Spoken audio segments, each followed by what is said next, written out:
Oi, gente, tudo bem com vocês? Programa Brasil Consciência no ar para falar nesta edição sobre os preparativos para o primeiro lançamento orbital e comercial a partir da base de Alcântara. A aeronáutica divulgou que estão sendo feitas as integrações entre a carga útil e o foguete. Você vai saber tudo daqui a pouquinho ainda neste programa. Nós também vamos mostrar para vocês o projeto Atmos 2, uma iniciativa do INPE que faz a radiografia da integração entre o oceano, a atmosfera e a criosfera na região entre o Brasil e a Antártica. Saiba mais daqui a pouquinho. Antes, porém, a gente mostra para vocês como está sendo a participação dos cientistas da base do SINCT na COP30 de Belém. A COP30 será a COP da verdade. É o momento de levar a sério os alertas da ciência. É hora de encarar a realidade e decidir se teremos ou não a coragem e a determinação necessária para transformá-la.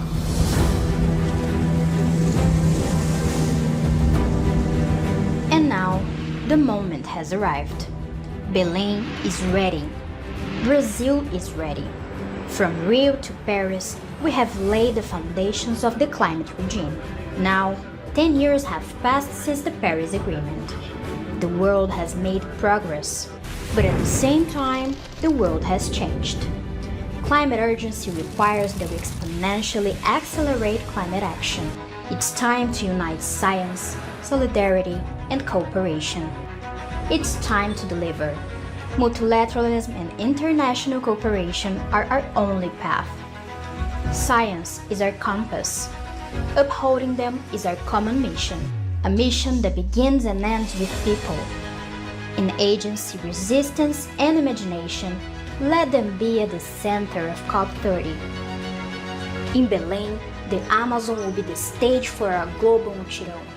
It will bring together governments, civil society, and the private sector to fight climate change. Here, we must respond to urgency. Climate finance must find real solutions, and commitments must be transformed into results. Today, the eyes of the world are up on us, on our choices, our courage, and the impact of our decisions. In Belém, where the rivers meet the sea, let us renew the alliance between humanity and nature. We can change by choice, together. Now it is up to all of us.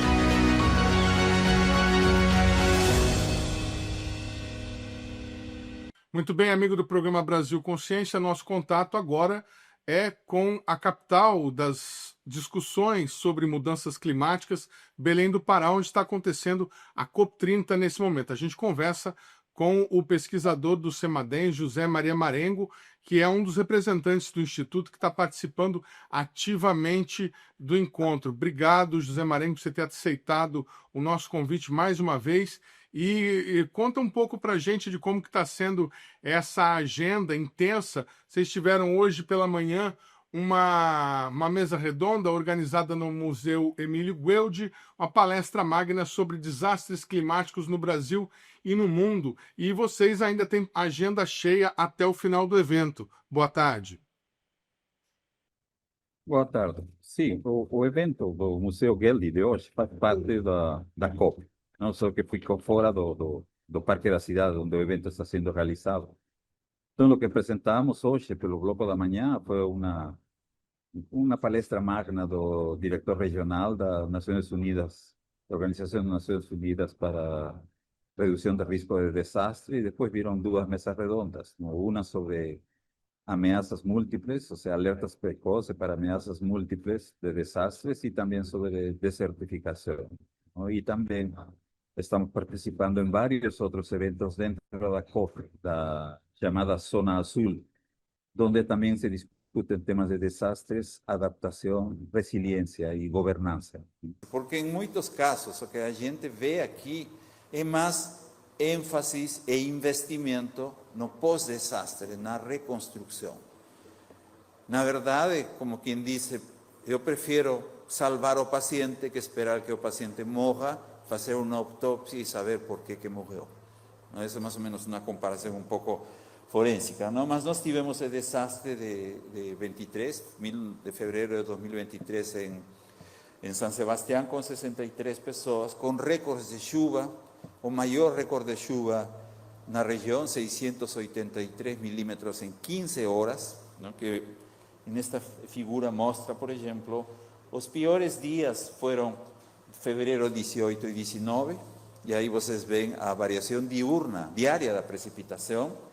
Na figura ao lado vocês veem os alertas que o CEMADEM já tinha emitido, obviamente são alertas de riscos hidrológicos e geológicos, neste caso foram riscos geológicos, que já tinham emitido com antecedência. Muito bem. Para quem não tem familiaridade com esse tipo de evento, doutor Marengo, o que se trata a COP? A gente tem as notícias pela televisão dos encontros entre os líderes, entre os presidentes, que estão decidindo políticas, inclusive um fundo que foi proposto pelo governo brasileiro. Para os pesquisadores, como o senhor, que estão participando do evento, ele funciona como se fosse um simpósio. Vocês estão apresentando projetos e tendências de acordo com as pesquisas que vocês realizam?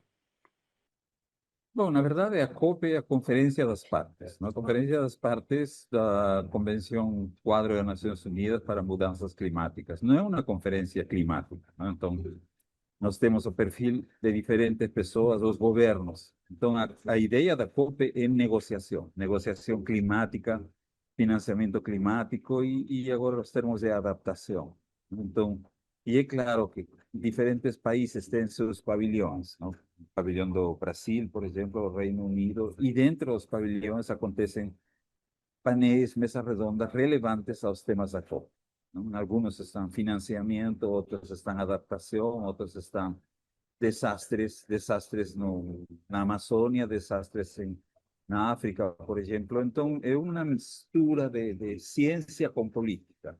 E existe uma parte fechada da COP, que essa é a negociação política, às quais nós não temos acesso, são geralmente os representantes dos governos, não? Mas, de fato, estão acontecendo e essas negociações ainda não sabemos resultados, terão que esperar até mais ou menos o final do evento na próxima semana, não? Para discutir isso. Muito bem, doutor Marengo é um dos pesquisadores mais importantes em climatologia, em desastres naturais e em prevenção de desastres, mudanças climáticas, por não dizer, que foi inclusive citado no relatório da BORE como o 19º pesquisador do país mais influente em decisões do poder público. Vocês estão, junto com o senhor, está a doutora Regina Alvalá, que é diretora do Instituto CEMADEM. O que vocês pretendem apresentar aí na COP, nos eventos que vocês estão participando? Quais são as propostas ou os trabalhos que vocês pretendem exibir? Sim, o que nós apresentamos como organização do governo do Brasil não é o que se refere aos temas de desastres, não? Como o contexto de mudanças climáticas, obviamente, os extremos que estão aumentando e também das opções de adaptação e resiliência. Isso é o que nós estamos apresentando e participando também em outros eventos sobre o mesmo assunto, como o Tratado de Cooperação Amazônica, por exemplo, ou do governo britânico, que temos colaboração, ou do governo da França, que também temos colaboração. Então, a ideia é um pouco apresentar o trabalho feito pelo CEMADEM, assim como outros ministérios apresentam, Secretaria de Defesa Civil, Ministério do Meio Ambiente. Ou seja, é uma forma como o governo federal mostra, através das pesquisas, a relevância e a preocupação dos temas relevantes a mudanças climáticas, não? Entre, neste caso, aumento dos extremos climáticos que podem dar lugar a desastres. Bom, então, tenho que apontar para lá, não é? Bom, como Pedro mencionou, nós estamos em um tempo no qual nós já ultrapassamos os 1,5 graus no 2024, em certa forma na contramão do que foi definido no Acordo de Paris, e possivelmente 2025 seja mais quente que 2024. Não? Aquele mapa que vocês veem são as anomalias de temperatura do ano de 2024 e, obviamente, dá para ver os padrões, por exemplo, das ondas de calor que afetaram a América do Norte, afetaram também grandes áreas da Europa, Ásia, não? E também na região amazônica e em outras áreas da África. A figura está virando cada vez mais vermelha. Não? E esse é um contexto, porque uma das consequências do aquecimento global é justamente o aumento na frequência e intensidade dos extremos. Mas lembrar que quando falamos de extremos meteorológicos ou climáticos, estamos falando dentro da equação de desastre, estamos falando da ameaça. Um extremo climático não é o desastre. O extremo climático combinado com alta vulnerabilidade e alta exposição, isso passa a ser desastre. Entendeu? Então, quando vocês veem, por exemplo, a chuva matou 100 pessoas, não foi a chuva que matou 100 pessoas, foi a combinação da chuva com pessoas que moram em áreas de risco, expostas a deslizamentos de terra, por exemplo, ou enxurradas. Então, toda uma equação mais complexa. Dr. Marengo também participa como representante brasileiro do IPCC, o Painel Intergovernamental Global de Mudanças Climáticas, e tem contato com pares de todo o mundo. Qual que é a expectativa que o senhor tem observado entre a comunidade científica para os resultados que essa COP pode trazer? Bom, nós temos uma. Já que você mencionou IPCC também tem um pavilhão aqui, não? Eles estão assessorando a ciência necessária. Então, nós sentimos que nosso papel como cientistas já foi feito. Passamos o melhor e mais recente de resultados de pesquisas, ¿no? Y como esas pesquisas, por ejemplo, ayudan no solamente en la recuperación, adaptación de grandes ciudades, mas también de las comunidades indígenas y pueblos tradicionales. No solo aquí en Amazonia, mas en todo el mundo, porque esos grupos son los más vulnerables y son los que menos contribuyen con el aquecimiento global. Entonces, toda la experiencia está aquí. Me encontré con varios colegas de varios países, do IPCC, y con todas nuestras pesquisas fueron transmitidas para los tomadores de decisiones, como el caso do Brasil también. Y justamente hoy en la Casa de la Ciencia fue a visitar a ministra da Ciencia y Tecnología, Luciana, y el gobernador del estado do Pará. Nos fueron a visitar a exposición de Ciencia y Clima dentro del Museo Guelph, que son los resultados basicamente de las pesquisas da Rede Clima. Nós temos, infelizmente, ainda bastante ceticismo com relação às mudanças climáticas e aos problemas que elas têm causado. Muita gente até se beneficiando dessa desinformação por interesses e outras motivações. Esse problema, essa falta de entendimento sobre a emergência climática que nós estamos vivendo está sendo discutida aí no evento. Existe uma preocupação com a falta de informação da população com relação ao momento em que o mundo vive nesse momento? Sí, esa es justamente la tendencia, ¿no? Porque los extremos de clima están aumentando, ¿no? Y justamente el presidente Lula y otros grupos mencionaron el tornado que aconteció en Paraná días antes de la COP, ¿no? Que es un evento extremo. No es único, no es raro, ya aconteció antes, mas o impacto na população foi muito maior. Então, no que se refere a um desastre, é o extremo climático que se apresenta, que afeta uma comunidade vulnerável que mora em área exposta. Então, a preocupação da população é essa, dos governos é essa, proteger a população, não? Baixar a vulnerabilidade deles, ou seja, proteger a população, não permitir que construam moradias em áreas de risco. Y obviamente el problema mayor es el entendimiento da parte de desastres, la percepción de riesgo de desastres, que ainda está difícil en la población. Tem que criar esa cultura de desastres y cultura de entender los productos científicos. Entonces eso también está muy discutido, no solo en Brasil, en todo el mundo. Personas morren como consecuencia de eso, ¿no? As ameaças, os desastres no Brasil são de origem climático. Nós temos muita água em excesso, ou pouca água, ou secas, ou combinação de secas com ondas de calor que aumentam o risco de incêndios. Então, muitas vezes nós estamos pensando, bom, as pessoas lembram, faz alguns dias, do tornado que afetou Paraná, com 7 mortos, não? E, obviamente, como aconteceu antes da COP, veio o debate de que isso já é mudanças climáticas ou não. Isso foi usado como arma para dizer que mudança climática está gerando, como também a arma dos céticos, que criticaram dizendo que todos esses vídeos eram produto de inteligência artificial e que esse desastre nunca aconteceu. Não? Os negacionistas não perdem tempo também. Tem repercutido nas redes sociais e, de alguma forma, na classe política, críticas à organização do evento sobre preços de produtos como alimentação, por exemplo, e a organização em geral, a formação dos estandes. Qual que é a opinião do senhor sobre o que o senhor tem encontrado por aí? Está muito caro para comer uma coxinha? Olha, é verdade. Como te falei, eu faço o que muitos colegas estão fazendo. A gente leva nosso lanche, nossa fruta, água e a gente não consome nada, porque é fila para todo. Se você vai para a zona verde, que é a zona aberta ao público, são filas gigantescas, com este sol. E eu vou para a zona sul, não tem que pegar um ônibus e outra fila. Tem fila para comprar um cartão, que você tem que pagar com esse cartão, não com dinheiro ou cartão de crédito. Tem fila para ir ao restaurante, enfim, é realmente caro. Não? E baixou um pouco o preço, porque a comunidade reclamou e todas essas reclamações dieron a volta ao mundo, ¿no? Mas ainda assim, em toda a COP é assim. Dentro, qualquer coisa custa caro. Então, que van sabemos isso, não? A gente vai preparado, mas obviamente talvez se exagerou um pouco aqui, né? Tá certo, a gente deseja todo sucesso ao pesquisador José Marengo, representante do CEMADEM, Instituto da Base do SINCT, nos eventos que ainda estão para acontecer na COP30. Obrigado, Marengo, mais uma vez pela participação aqui no nosso programa, viu? Ok, eu que agradeço. Boa tarde.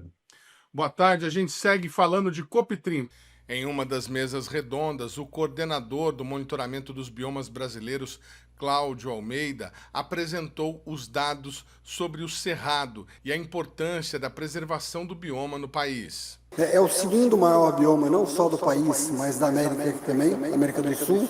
Ele ocupa 22% do território, são vários estados que estão ali, tem um errinho ali que a gente trocou uma letra, mas são 3 estados brasileiros que têm presença no Cerrado, são milhares de espécies vegetais, quase 200 mamíferos, 800 aves, 1.200 peixes. Quer dizer, é um complexo enorme de biodiversidade dentro desse espaço, que a gente olha sempre para a Amazônia, Mata Atlântica, a gente vê aquela floresta enorme para cima. No caso de Caatinga e de Cerrado, você tem a floresta invertida, você tem um grande predomínio, né, de biomassa no sistema radicular.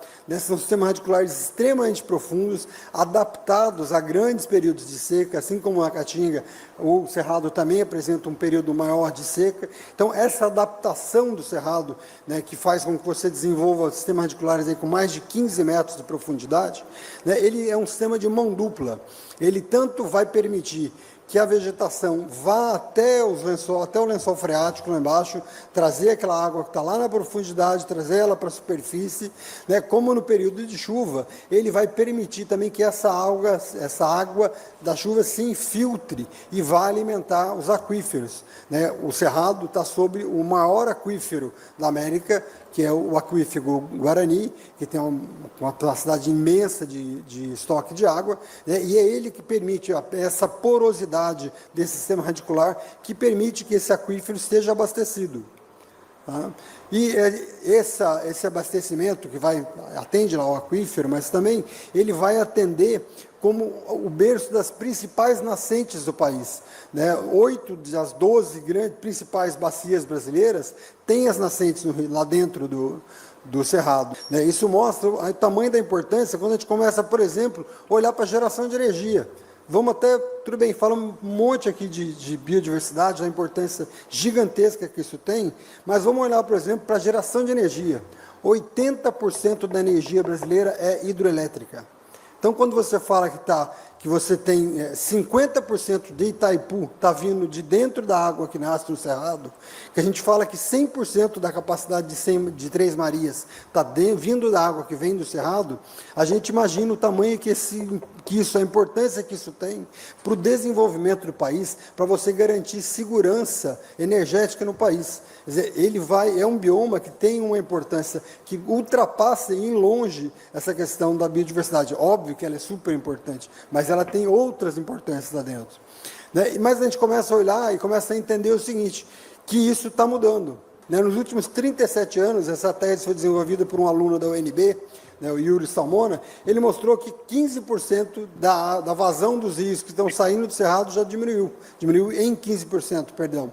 Quer dizer, isso mostra que o quanto isso está sendo alterado por conta do quê? Por conta da mudança de uso da terra. É óbvio que isso traz um impacto, né, de que mudou essa paisagem. Né? Não só aumentou, hoje você tem aí 12% da população brasileira vivendo no Cerrado brasileiro, fruto dessa interiorização, né? Como hoje o Cerrado brasileiro é responsável por 45% da superfície agrícola do país e 35% da produção de carne do país. Quer dizer, isso são índices econômicos muito importantes para a balança comercial, né? Já foi falado aqui antes, a gente precisa preservar produzindo e produzir preservando, mas isso mostra o quanto isso mudou nesses últimos anos no Cerrado. Né? E o INPE vem fazendo a medida dessas mudanças nos últimos anos. A gente percebeu aí, no Cerrado, nós já temos mais da metade do Cerrado, a vegetação nativa já foi suprimida. O Cerrado tem pouco mais de 1,9 milhão de quilômetros quadrados, desses aí mais de 1 milhão de quilômetros quadrados já houve supressão dessa vegetação nativa. Nos últimos anos, a gente percebe que houve uma grande aceleração do Cerrado, né, do desmatamento, não só na Amazônia, mas também no Cerrado. A gente chegou a atingir mais de 11 mil quilômetros quadrados desmatados. Né? A tendência agora dos últimos anos, graças a uma política de controle do desmatamento, que meu amigo Mauro tem participado disso ativamente, junto com o MMA, né, a Secretaria Extraordinária de Combate ao Desmatamento tem feito um grande trabalho e a gente está conseguindo reduzir o desmatamento e estamos aí no segundo ano de queda seguida. Esse ano tivemos a queda aí de 11,49% com relação ao ano passado. Mas, ainda que isso seja uma notícia excelente aí de 7 mil quilômetros quadrados, quando a gente olha para a quantidade de desmatamento acumulado no Cerrado, que é mais de 1 milhão de quilômetros quadrados, na Amazônia a gente tem menos de 800 mil. E a quantidade de vegetação nativa disponível nos dois biomas, né, a gente tem mais de 3 milhões ainda na Amazônia e menos de 1 milhão no Cerrado. Isso mostra o quanto isso pesa quando eu falo que eu tive 7 mil no Cerrado contra 5.900 na Amazônia. Quer dizer, isso mostra o impacto. Não dá para dizer que uma coisa é maior ou mais importante que a outra, mas dá para a gente dizer o seguinte, ele tem um impacto que é muito mais significativo quando eu estou falando, né, de quanto eu estou perdendo de vegetação nativa. Esse estudo que foi desenvolvido pela Adapta Brasil, né, dentro do MCTI, lá, o nosso amigo Geometro que desenvolve esse trabalho, né, ele mostrou o seguinte, que no cenário com 2 graus acima, esse cenário mais vermelho, mais à direita aqui, né, grande parte do Cerrado está com alto risco de resiliência, quer dizer, ele tem uma baixa capacidade de resistir a um aumento de 2 graus de temperatura, o que já deve acontecer até 2050.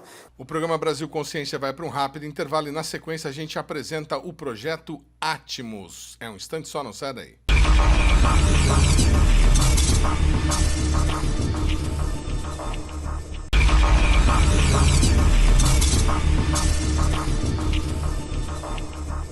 Segundo bloco, o programa Brasil Consciência de volta e a gente fala agora sobre o projeto Atmos, sigla que em português significa Sistema de Modelagem e Observação da Antártica. Você que acompanha o Brasil Consciência desde o início se lembra que o projeto Atmos já esteve no nosso programa lá no início, há 5 anos, quando nós mostramos o trabalho que vinha sendo desenvolvido com a coleta de dados no continente gelado. Agora, o projeto que estuda a interação entre os sistemas oceânicos, atmosférico e a criosfera no Atlântico Sudoeste e no setor atlântico do Oceano Austral está com novos equipamentos e sensores para aumentar ainda mais a precisão da coleta de dados e os resultados obtidos. O projeto Atmos 2 ele é uma sequência, né, um segundo passo comparar ao Atmos 1, onde a gente também tem 3 grandes subprojetos dentro dele. Um deles é a fase de campo, né, de medidas in situ, que é o que está ocorrendo agora com a equipe que está em campo indo em direção à Antártica. Eles acabaram de fazer medidas, né, sobre o oceano e no oceano e na atmosfera no Atlântico Sudoeste, próximo à região da confluência Brasil-Malvinas. E os outros 2 grandes subprojetos que a gente tem dentro do Atmos 2, que são aprofundamento, né, e inovação, é uma parte que envolve modelagem numérica, modelagem regional acoplada, onde a gente está fazendo estudos usando modelos numéricos e os dados que a gente coleta em campo. E um terceiro subprojeto bem grande que tem dentro dele também é a parte de estudos climáticos. Aí não tem relação com a parte de campo, mas nessa iniciativa a gente tenta entender como que o gelo antártico, né, ou a região austral de altas latitudes, influencia no clima da América do Sul. Então, dentro do Atmos 2, a gente pretende aprofundar o conhecimento que a gente já ganhou dentro do Atmos 1 e também está ganhando agora dentro do Atmos 2. Ainda dentro do projeto Atmos, a gente tem uma atividade que é desenvolvimento de sensores de baixo custo. E isso é um projeto novo, é uma inovação tecnológica em parceria com a Universidade Federal de Santa Catarina, junto com o professor Pedro Veras, que está nesse momento embarcado lá no navio Maximiano, aonde ele desenvolveu uma boia de medida de ondas. E essa boia está sendo testada pela primeira vez num ambiente de altas latitudes no Oceano Austral, lá na Antártica. Então, esse verão também teremos novidades em termos de inovação, de ciência e tecnologia, baseado em instrumentos de baixo custo. Esse é o primeiro ano, a primeira operação que vocês vão usar esse instrumento? Exatamente. Desenvolvimento 100% nacional. Ou seja, pegando componentes, alguns deles, evidente, importados, mas a tecnologia, o know-how, o design e a integração da boia é 100% nacional.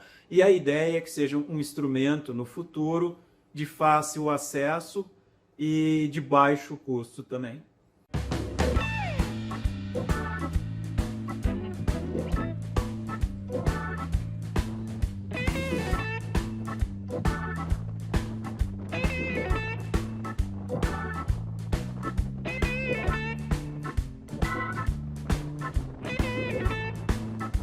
Nesta 44ª edição da Operação Antártica, o Atmos 2 investiga processos dinâmicos e termodinâmicos relacionados à integração entre o gelo marinho, o oceano, a atmosfera e as ondas, com foco nas trocas de calor no CO2 e no momento em energia turbulenta.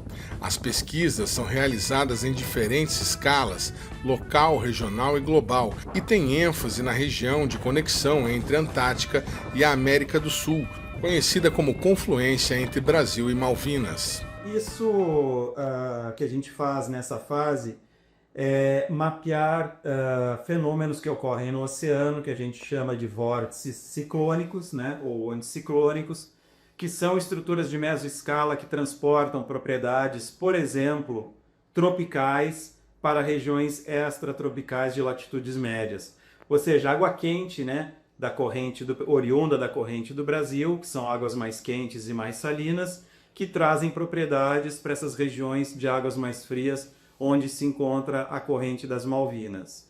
Essa região ela é considerada uma das regiões mais energéticas do mundo oceânico, pelos intensos gradientes térmicos que se verificam naquela região.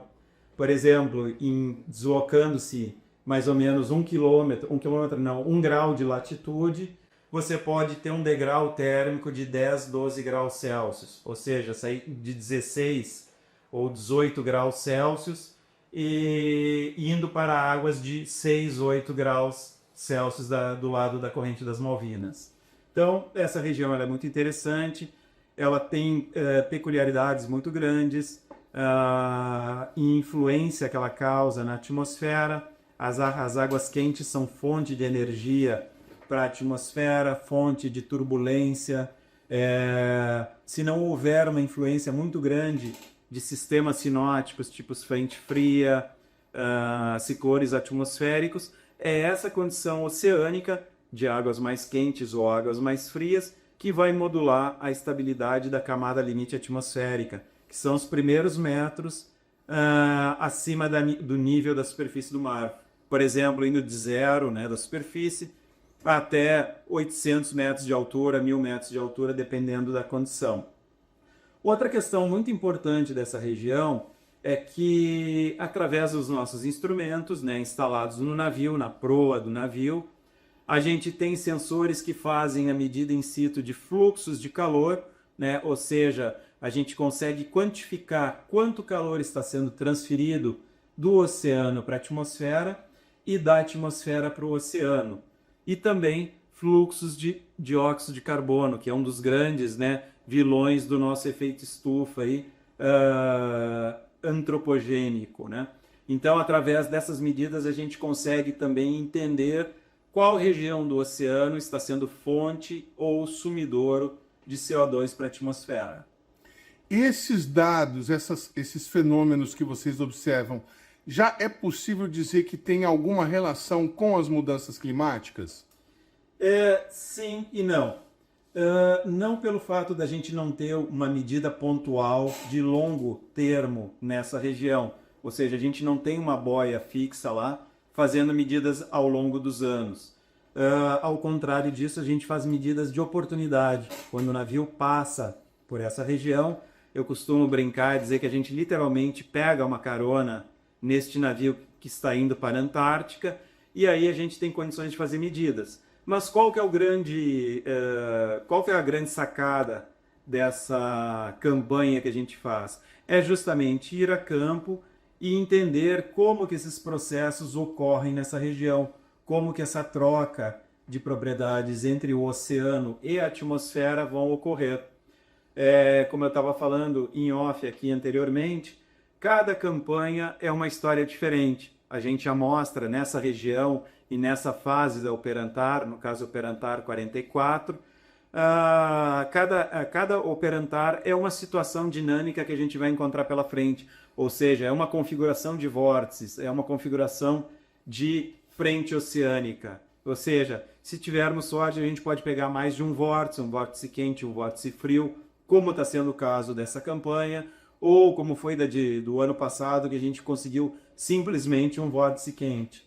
Então, para falar em termos de mudanças climáticas, a gente tem utilizado outras fontes de dados, que são dados de satélite, dados de modelo, onde a gente consegue simular essa região, e já há estudos, não do nosso grupo, mas de colegas que já se encontram, né, na literatura internacional, aonde tem se mostrado categoricamente que sim, o oceano está esquentando em várias regiões do globo, não é diferente aqui na região da confluência Brasil-Malvinas, e não só a superfície do oceano, o que é mais preocupante, mas sim as primeiras camadas, vamos colocar assim, de 0 a 50 metros de profundidade, você tem uma camada toda em algumas regiões já mais quente.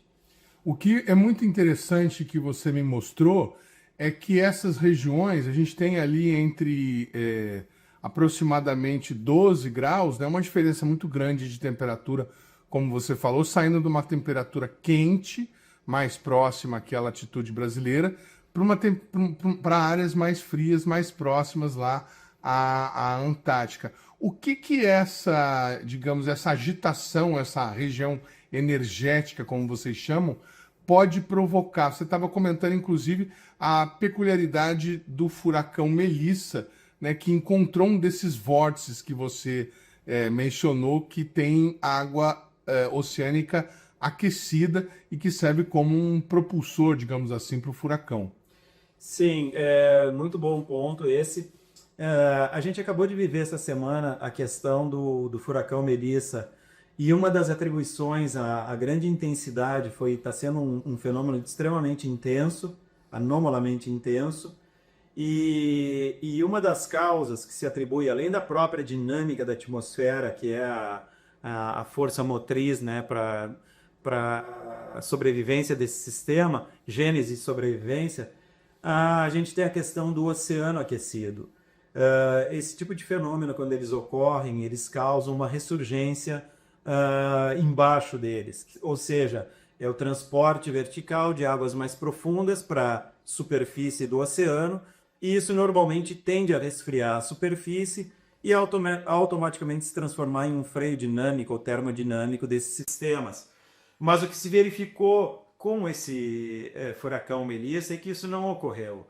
E, de uma certa forma, o que estava acontecendo era que, se tinha ressurgência de águas frias embaixo dele, mas alegado por cientistas americanos que essa ressurgência que estava ocorrendo embaixo dele era de águas quentes. Então, ao invés de freá-lo dinamicamente ou termodinamicamente, estava servindo como uma fonte de energia. E isso, sim, a gente verificou no passado com o nosso furacão Catarina, que ocorreu nos anos 2000. Foi um fenômeno bastante intenso e devastador que atingiu o estado de Santa Catarina, daí a origem do nome dele. E um colega nosso aqui do INPE publicou um belo estudo numa revista internacional, sugerindo exatamente isso, que o nosso furacão Catarina ele ganhou intensidade à medida que ele se aproximava do continente, por esse simples fato de estar passando por cima de um trem de vórtices mais aquecidos no oceano, que acabaram servindo como fonte de energia para esse sistema.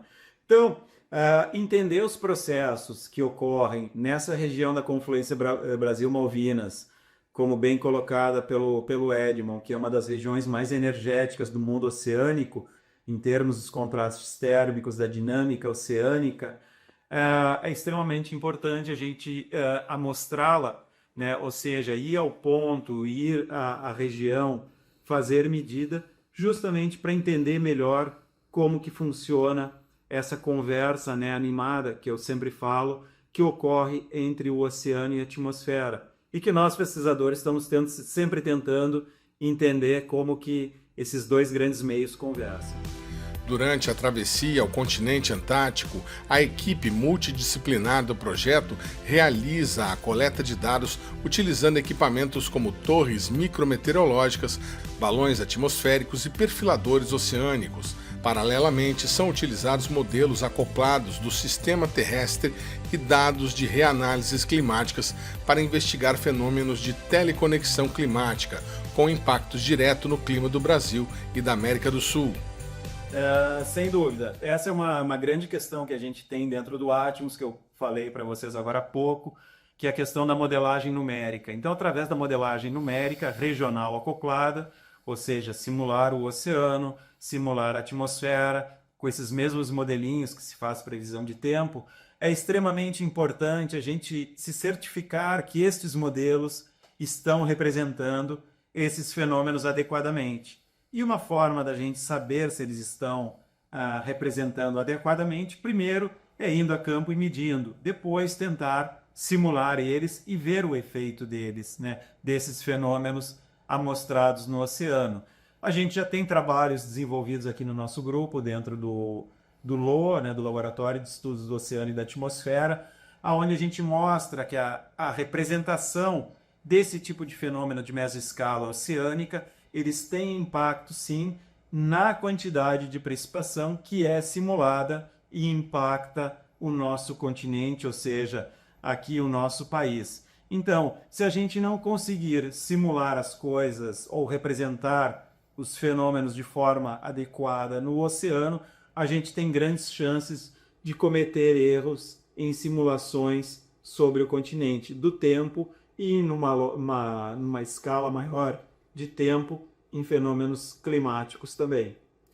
Esses modelos que fazem a previsão do tempo são modelos internacionais, alguns são modelos, até existem modelos brasileiros, mas a informação que a gente recebeu é que agora, com a aquisição do novo supercomputador do INPE, será possível rodar o novo modelo matemático MONAN. O Atmos contribui com o MONAN para aprimorar a capacidade brasileira de fazer previsão de tempo e clima? Sem dúvida, excelente questão essa. A gente tem uma nova realidade, né, aqui no Instituto, dentro do Brasil, onde a gente vai poder rodar modelos, né, como a gente fala, com maior capacidade de resolução de fenômenos, ou seja, a gente vai poder aumentar a resolução, né, de solução das equações matemáticas que compõem o modelo. Então, sem dúvida alguma, se a gente puder contribuir com conhecimento adquirido em campo, ou seja, esse trabalho experimental, esse trabalho observacional, esforço observacional que é feito no oceano, né, pelo Atmos, isso numa segunda instância vai nos servir para, digamos assim, calibrar algumas dessas parametrizações, que são ferramentas que esses modelos têm, equações que esses modelos numéricos têm, que o Monan tem e está sendo desenvolvido também aqui no nosso país. A gente tem condições, sim, de tentar melhorar vários desses fenômenos que afetam o nosso tempo e clima no país. Você estava me mostrando as fotos da equipe que foi, né, com o navio da Marinha Brasileira que dá apoio ao ProAntar para fazer essa coleta de dados. Vocês têm lá, nesse momento, se eu não errei na conta, são 8 pesquisadores. Depois esse pessoal vai desembarcar e vai entrar uma outra equipe. Como é que é o perfil dessa equipe que trabalha para o Atmos? Eles são pesquisadores efetivos, eles são estudantes? Em que área de formação eles têm que ter para contribuir com esse projeto? Então, excelente pergunta também. Isso é uma preocupação que a gente sempre teve, quem trabalha dentro do Programa Antártico, é formar pessoal. Então, as nossas equipes, elas são formadas basicamente por estudantes de pós-graduação, na maioria dos casos, aqui do meu laboratório. Então, eu tenho estudantes de mestrado, estudantes de doutorado, tenho pós-doutores, pesquisadores, bolsistas. Então, 80% a 90% da nossa equipe é composta de bolsistas, de jovens pesquisadores, às vezes com um pouco mais de experiência, que levam junto, dentro da equipe, pesquisadores com menos experiência, e assim a gente dá a oportunidade de formar novos pesquisadores antárticos. Mas é evidente, em cada equipe embarcada sempre tem algum pesquisador mais sênior, ou do instituto, acompanhando, né, pesquisadores assim como eu, ou bolsistas de pós-graduação, de mestrado, doutorado, ou pós-doutores. Olá, meu nome é Celina Cândida, eu sou pesquisadora no Laboratório de Oceanografia Química, na Universidade do Estado do Rio de Janeiro, e também no Laboratório de Estudos do Oceano e da Atmosfera, no Instituto Nacional de Pesquisas Espaciais. Atualmente eu sou coordenadora do projeto Biomar CO2, que visa entender como as mudanças climáticas impactam a troca de CO2 entre oceano e atmosfera, desde o Brasil até a Antártica. O projeto Biomar CO2 ele nasceu de uma parceria entre o Instituto Serrapilheira e a FAPERJ, e atualmente eu estou aqui no navio Almirante Maximiano para coleta de dados. Eu estou vindo desde o Rio de Janeiro, coletando dados, e estou indo rumo à Antártica. Para coleta de dados, eu me junto ao projeto Atmos 2.0, que ele é um projeto que faz parte do Programa Antártico Brasileiro, e ele visa entender como essa interação entre gelo marinho, oceano, atmosfera e ondas impactam o clima da América do Sul e do Brasil. O Biomar CO2, essa parceria entre o Biomar CO2 e o Atmos promove uma melhor compreensão do papel do Oceano Antártico e também do Oceano do Atlântico Sudoeste no balanço global de carbono. Olá, eu sou o pesquisador Marcelo Santinho, do Instituto Nacional de Pesquisas Espaciais. Aí eu faço parte da divisão de modelagem numérica do sistema terrestre e sou colaborador no Laboratório de Estudos do Oceano e da Atmosfera. Atualmente estou a bordo do navio polar Almirante Maximiano, rumo à Antártica, onde irei coordenar as coletas realizadas pelo projeto Atmos, cujo nome é Estudos do Clima, do Oceano e suas relações com a América do Sul e com o Brasil. Nessa segunda fase do ProAntar 44, nós iremos realizar coletas de dados atmosféricos e oceânicos a partir do navio polar Almirante Maximiano. Iremos realizar coletas de dados atmosféricos na região da Ilha Rijorge, próximo à base antártica no Dante Ferraz. Lá será instalada uma torre para medidas de fluxos turbulentos nesse período em que ocorre a transição entre o inverno e o verão antártico, momento em que ocorre o descongelamento superficial, e isso altera todas as características observadas na região. Além disso, nós temos parcerias com diversos projetos e equipes de outras instituições, como da Universidade Federal de Santa Catarina e da Universidade Estadual do Rio de Janeiro, onde são realizados estudos em amostras de água do mar e medidas com boias oceânicas para parâmetros de superfície.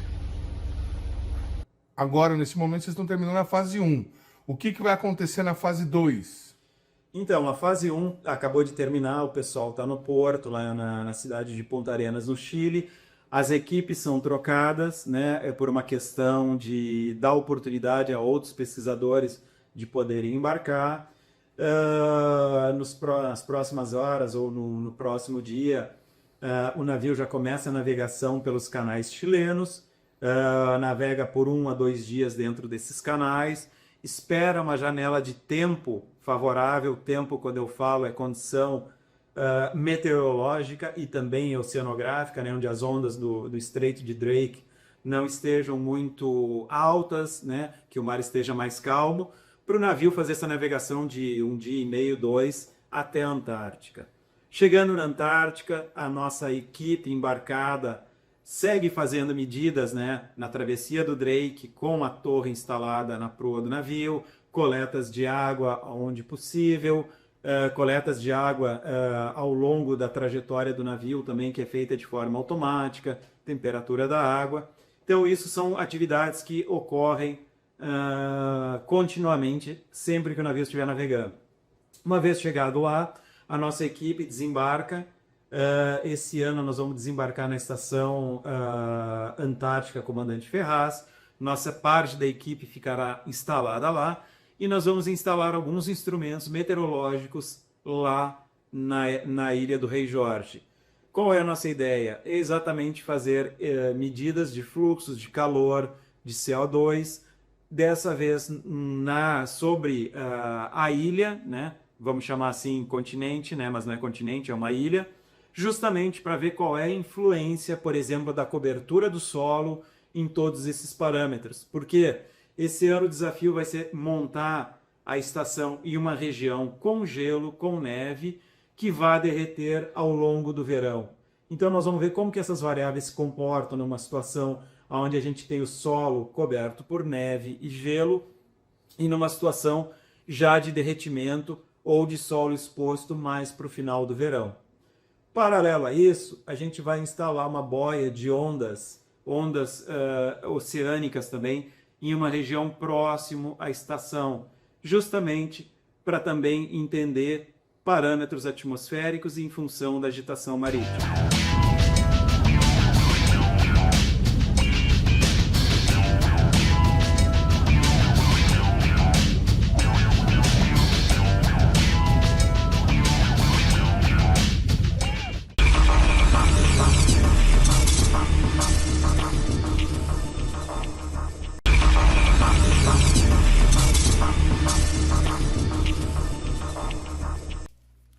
Terceiro bloco, programa Brasil Consciência de volta, e a gente fala agora sobre os preparativos para o lançamento do foguete sul-coreano da InnoSpace a partir da base de Alcântara, programado para acontecer no próximo dia 22. Segundo a FAB, a integração das cargas úteis no foguete Rambit Nano teve início na última segunda-feira, dia 10, marcando uma das etapas mais decisivas antes do lançamento da chamada Operação Space Ward. É uma operação coordenada pela Força Aérea Brasileira, com o apoio da Agência Espacial Brasileira, para lançarmos um foguete sul-coreano chamado Rambit Nano. O lançamento desse foguete, que é o primeiro lançamento comercial no Brasil, vai ocorrer por volta do dia 22 de novembro, 15 horas aproximadamente.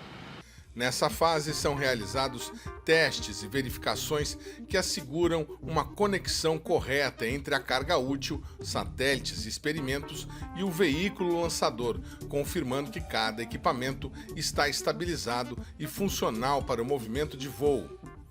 O foguete Rambit Nano é um foguete de 21,8 metros de altura. Para vocês terem uma ideia, é como se fosse um prédio de 7 andares decolando. Ele tem 20 toneladas e tem a capacidade de colocar em órbita até 90 quilos, uma órbita de até 500 quilômetros. Nesse voo inaugural, ele terá embarcado cerca de 5 satélites e 3 experimentos científicos. Esses experimentos e esses satélites são, em sua maioria, nacionais, brasileiros. A missão para transportar 5 satélites e 3 experimentos desenvolvidos por universidades e empresas nacionais e internacionais simboliza a entrada do Brasil no mercado global de lançamentos espaciais, além de abrir novas oportunidades de geração de renda, inovação e atração de investimentos para o país, conforme declara o diretor do CLA, o coronel aviador Clóvis Martins de Souza, em material distribuído pela própria aeronáutica. Ele é importante porque vai inserir o Brasil no mercado global de lançamento e ainda servirá, preste bem atenção nisso, para que a gente possa desenvolver a região, a parte local, gerar renda, gerar emprego e principalmente investimento no segmento espacial, melhorando assim o nosso programa espacial brasileiro. Uma vez que seja concluída a fase de testes, a missão avançará para a integração final, quando os satélites serão instalados no módulo responsável por acomodá-los dentro do foguete. Em seguida, deve acontecer a instalação das carenagens, as simulações gerais de pré-lançamento, as avaliações ambientais completas e, por final, os procedimentos conjuntos de segurança de voo e coordenação operacional com a FAB. A sequência marca o início das últimas horas antes da contagem regressiva, quando todo o sistema, incluindo foguetes, cargas, infraestrutura e equipe, passa a operar em modo de prontidão. Nós possuímos o melhor espaço-porto do mundo. Nós temos mais de 42 anos de experiência, 500 lançamentos já realizados e um efetivo envolvido só nessa operação de 400 profissionais, entre civis e militares, que são capacitados para o lançamento. Além disso, a gente tem uma infraestrutura de radares, antenas de telemedidas, prédios de preparação, tudo voltado para isso, totalmente pronto para ser utilizado por essa empresa e para os nossos lançamentos nacionais também, se for necessário. Agora, informações sobre o resultado do concurso para a escolha do nome do novo supercomputador do INPE. Segundo informações divulgadas pelo Instituto e pelo Ministério de Ciência e Tecnologia, o nome escolhido pelos internautas foi Jaci, que homenageia a deusa da lua na mitologia tupi-guarani. Jaci era a companheira de Tupã, nome que era dado ao antigo supercomputador do Instituto. A campanha para a escolha do nome do novo supercomputador do INPE teve 2 fases.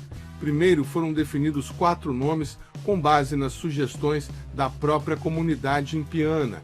Depois, os nomes foram submetidos à votação popular pela internet.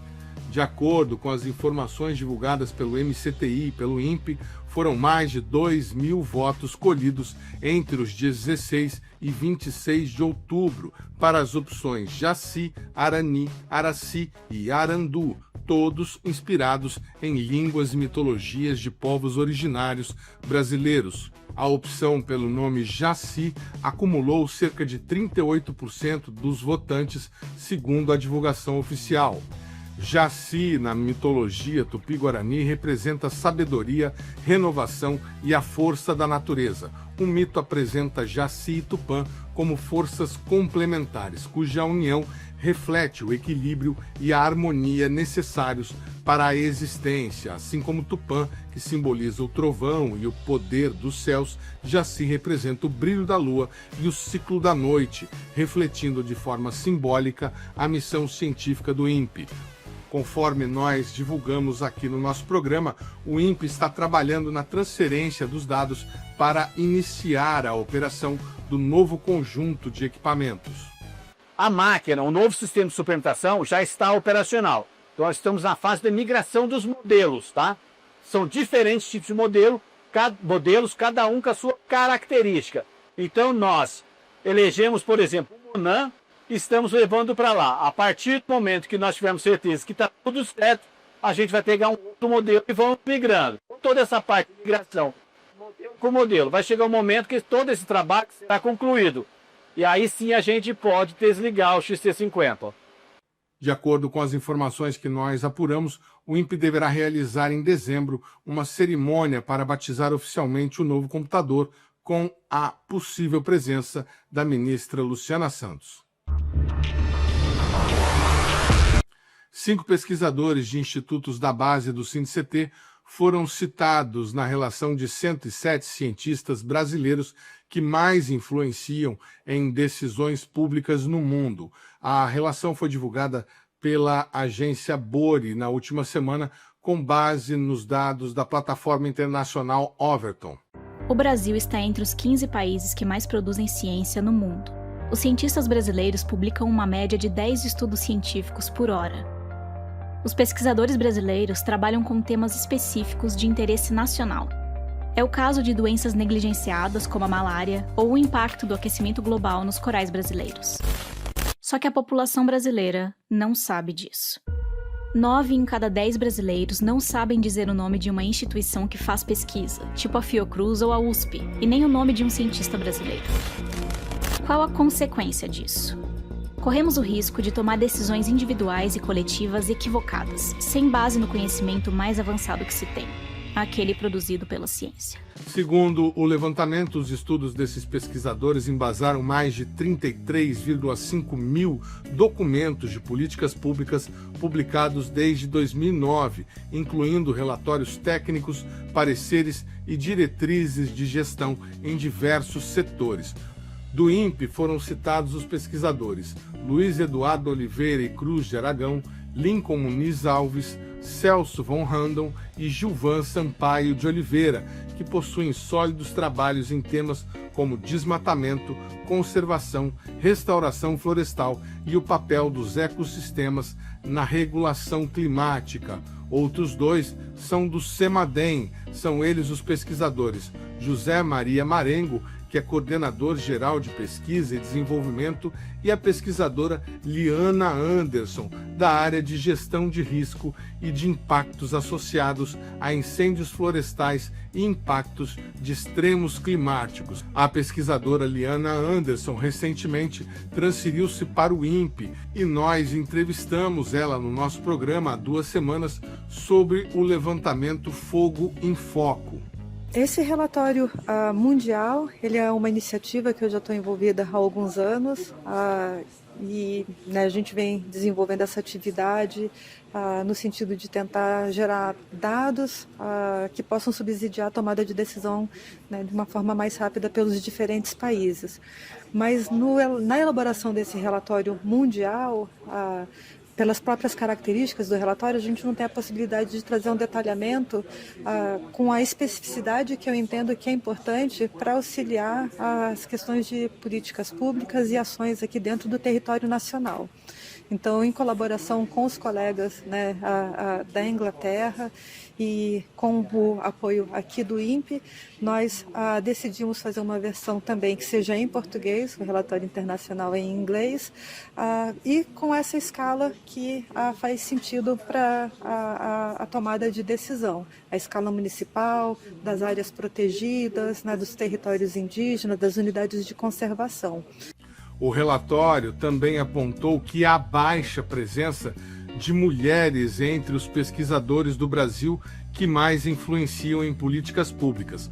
Dos 107 citados, apenas 22 são mulheres, correspondendo a 20,5% do total, o que destaca ainda mais a participação da pesquisadora Liana Anderson, citada em 172 documentos científicos e 44 artigos publicados, classificada na 90ª posição entre os cientistas brasileiros mais influentes.